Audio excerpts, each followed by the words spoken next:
are welcoming in Valentina. She's on the far left for you guys, and she's Dionysia's sister. Okay, so we're gonna go ahead and do wine number 2, which is the Tannat blend assemblage. Okay. Okay, so this wine is going to be pretty fun because it's a blend. It's going to be 50% Tannat, 25% Cabernet Sauvignon, and 25% Tempranillo.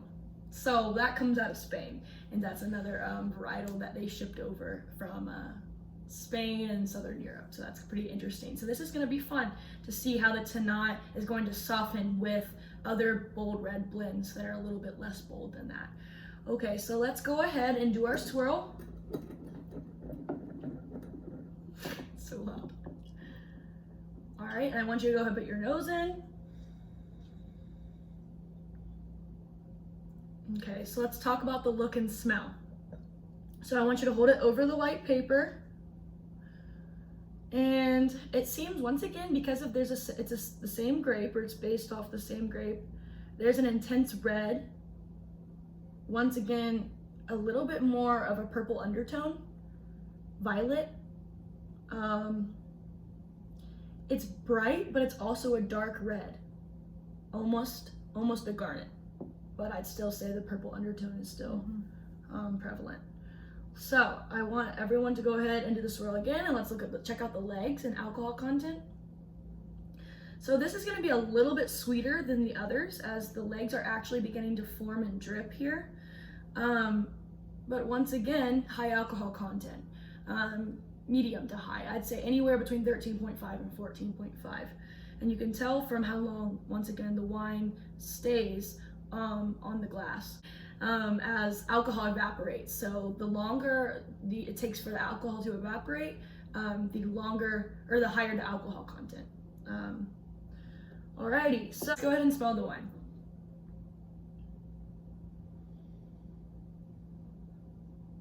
Don't be afraid to stick your whole nose in there once again. Well, I would say on the bouquet, it is a bit more delicate than the original Tannat we had tried. Although Valentina didn't get to try that first one. It's that word for it. Yeah. It's a bit lighter. It's a bit more delicate. I'm getting berries. Yeah? Definitely berries. Definitely ripe berries. Ripe black, possibly red berries.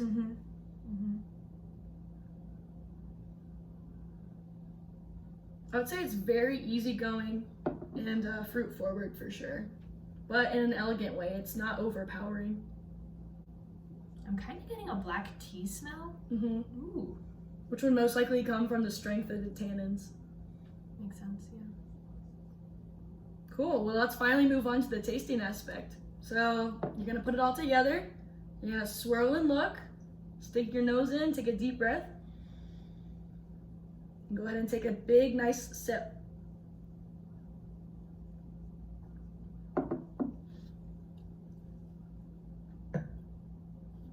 So what do you guys think? Good. I'm still counting how long it is. I would say it's very good on the attack, the entrance. It's very powerful the moment it goes in. This grape in general, it just seems to be so fruit forward. And it seems to be like it's inviting you after that big bold hit of fruit. It's very inviting. Like it's very like, keep drinking me. It's very drinkable.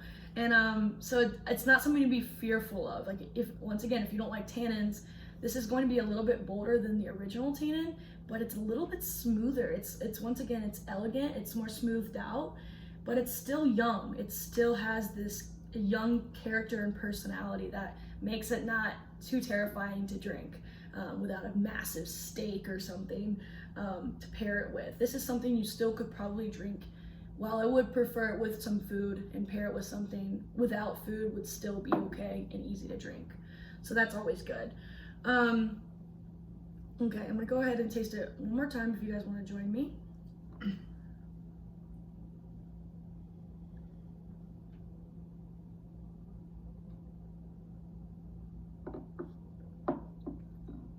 I'd say the word downfall is not the right word. There's a very strong tannin finish, and it doesn't leave your mouth like sandpapery. but it does have a little bit of that undertone. Luckily, it smooths out and it stops before it sticks in your mouth for the finish, but it is in the beginning and middle of the finish. Luckily, it doesn't stay with you and make it to where it's an impossible wine to drink. And I think that the 50% of the Tannat is where that comes from, but I think the Cabernet and the Tempranillo, and the Tempranillo probably brought in some of those tannins too, but I think the Cabernet and some of the Tempranillo has really softened that the finish out. So they made this bold, fruit-forward Tannat wine, but they were able to kind of blend it to form a really good, easy, drinkable finish while still adding that bold tannin and high acidic, medium to high acidic flavor. So what do you guys think of it? Anything stick out to you guys? I probably said everything. Anything stick out to you guys? No, I agree. It's a very easy to drink wine. You don't need to pair it with something. You enjoy it on its own. Yeah, and that's important. That's a very important thing because most Americans are drinking their wine without pairing it with food. Even though I will be teaching you guys how to pair it with food in the future. Alrighty, so that's what I was gonna say. Okay, hold on. It does go well with both red and white meats. A variety of soft cheeses, nothing too strong. So I think that will be good. And risotto, especially like a light meat risotto. But savory red and white meats would do justice to this. And fish and appetizers. So if you live near the sea, Florida, particularly on the coast, this would be a great wine to have. It's cool because it's usually thought that red doesn't go with fish or white meats, and you can pair with this for the people who prefer red wine. That's true. It's a nice combination. Yeah, it is. She's right. It's usually white wine is typically paired, like a buttery white wine would be paired with fresh seafood. But in regards, you can drink some red, some lighter red. So it's interesting that this bold red is possible to drink with some seafood, and it's once again due to the wine producer from El Capriccio. It's because they've managed to just really make this drinkable, light, but also bold and full-bodied red. So they've done a great job, shaping that out. So true artistry there. All right, we're gonna move into the final wine.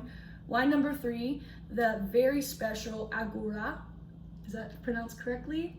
Sounds right to me. Sounds good. So it's Spanish. So she's pointed out the Agura. It's the Agura Special. It's also 100% Tannat, but this is the reserve. So this is going to be a very intense, bold red, but when it's aged a little bit more and when it's more delicate and a reserve per se, it's going to provide this smoothness across the boldness that is very identifiable and very fine and noble. And so I'm excited to try this one because there's going to be a blend between the Tannat rustic aspects to it, but also the elegance of the age and the reserve that's going to come, back into it. So let's begin. We're going to once again do the swirl. All right, we all have wine number 3 in our cups. We're going to go ahead and do our swirl. We're going to check out the legs.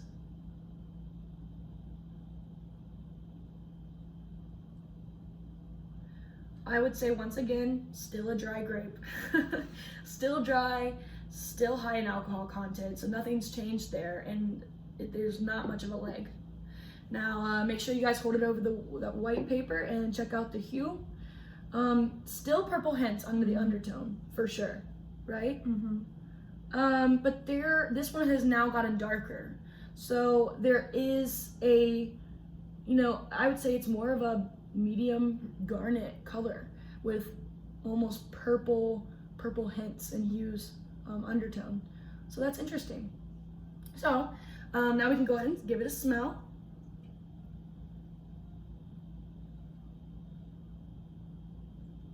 So the first thing I think of is there's definitely some wood in this one. Definitely because I smell that vanilla. Yeah, I was gonna say it's vanilla. a woodsy vanilla. Yeah. And typically when you smell vanilla, chocolate, mocha, these types of smells, or tobacco, cedar, these come from the oak. So those few smells are what come from oak. And typically the stronger they are, the newer the barrel is. Oh. So think about a new barrel. It's going to be fresher. It's going to smell like a straight, brand new chopped down tree, you know? And that's very poignant. But when you let a barrel age, like it's going to lose that cedar. It's going to lose that whatever hint it's going to bring to the wine. So when someone uses, like El Capriccio has used a brand new barrel, a French oak barrel, it's going to create that stronger vanilla undertone. And that's sometimes what smooths out tannins and gives it that complexity and that texture. So that's really fun. Okay. As for fruit, what do you guys see? Smell. Sorry. As for fruit, what do you guys smell? Still like the ripe red fruits. I agree.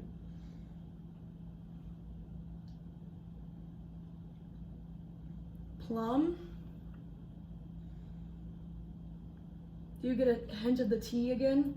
Kind of. I'm still getting like blackberry, like the black. Yeah. Okay. Yep. Exactly. Still the same grape, so I guess it's gonna be pretty persistent and consistent within all three of these. Makes sense. Yeah. I like it. Yeah. I know it's a beautiful the word I would use is a flamboyant smell, like a flamboyant fragrance, and it's flirty. Yeah, it is flirty. It is flirty. It makes you want to drink. It makes you want to partake in the endeavor. It's a very inviting wine, and it's fun. You can already tell. Alrighty, let's go ahead and taste it. Yes, my favorite part.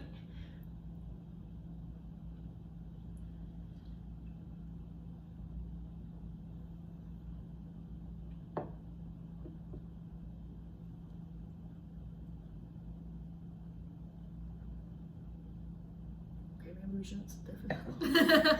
Maybe I should have speed that part up. I shouldn't say that. Okay.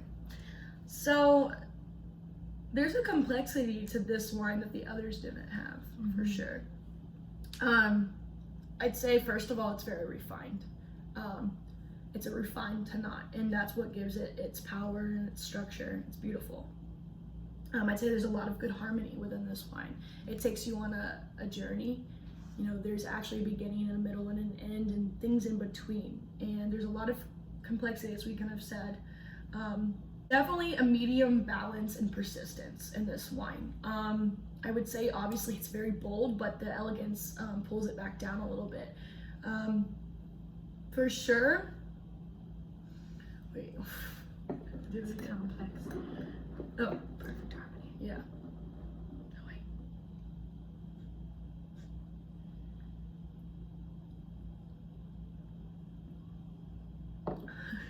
I'm getting some like nuts mixed with the black fruit. Am I making that up? Are you tasting No. Yeah. Yeah. The nuts, it is a little bit nutty, Mm-hmm. which adds to that complexity. It's almost a little bit savory, or I don't know if buttery would be the right terminology, but there is some nutty aspects to it, even in the smell too. Almost more rustic, choppy tannins is what I'm getting from it. It's very choppy. It's a complex wine. It is. We're going all over. Yeah, and I think the best part about this is I was right in what this was gonna be. I knew that the Tannat is this very rustic, mineral, earthy, undertoned wine with this medium to high tannin and medium acidity. I knew this was gonna have some character, some minerality, even some tobacco and leather. No, it's very strong tobacco and leather. It's the granddaddy of Tannat, this one. And because when you think of like a granddad, sorry. When you think of Your son's coming out. sorry. I know, I just realized that. When you think of a granddad, you know, an elegant grandfather sitting in his chair, like if you just were to close your eyes, maybe it's not your grandfather, but like one in a movie. The one you imagine. Yeah, like, The classic, in the wise chair, one in the yeah. rocking chair. Yeah. Yeah, exactly. The wise one. Imagine that. You know, he's gonna have his leather jacket or leather boots on, just a smell of like this rustic leather, outdoorsy, wet leaves, and he just went hunting or fishing or was out in the front yard doing something. So there's this like rustic smell to him in that regard. Then you can smell his tobacco on his breath or around him, and it kind of, while you're disgusted by it, it's also beautiful and reminiscent and kind of nostalgic. And you could almost picture this rusticness thrown in with something elegant, like a nobility, like a king drinking this, because while there's a rustic aspect, it's so elegant and so smooth that, you know, it's that perfect blend between the wild and the wildness of the tannins and the wildness of the natural wine and the terrain, allowing its, you know, the vines to do its own work without too many people interfering. But a lot also, of like respect given to the fruits and natures brought into this. I agree. That's a beautiful way to say it. Wow, I really like that. Good job. Thank you. Oh, I wonderful. did something on my third wine Yeah, tasting. holy cows. You're doing good. I'm sure you guys have all kind of learned a lot in the past 30 or so minutes. Oh, wait. I have a question. Yeah. How common is this wine? Like, am I going to be able to find it everywhere, or do they just mass produce it? Like, how many bottles would you say, or shipments do they do? Or? Yeah, so that's a good question. So right now, this wine, okay, so first of all, this is the number one, maybe in the top 5 most expensive wines in Uruguay, if not South America at the moment. So South America is obviously picking up. So we got lucky getting this bottle in our hands. Additionally, there's only 900 bottles produced, and that is crazy. So anything under 1,000 of bottles produced is an absolute like micro brew, but for wine. Like, it is, getting your hands on one of these bottles is amazing, but maybe even keeping it to age in the cellar or age in the back of your house somewhere in a certain temperature, you know, this is an ageable wine that could gain momentum, power, and even financial gain in the future. So there's a lot of good qualities to this, both now and in the next 10 years, I think. So ageability is definitely a good aspect to this. So I hope you guys enjoyed the Tannat wine tasting. I did. I did. Yeah. I did too. Thanks for welcoming me. No I think problem. we should do a cheers. Yeah, I think we should do a cheers. All right, guys. To Tannat and El Capriccio and Lanciano Imports. Cheers. Cheers.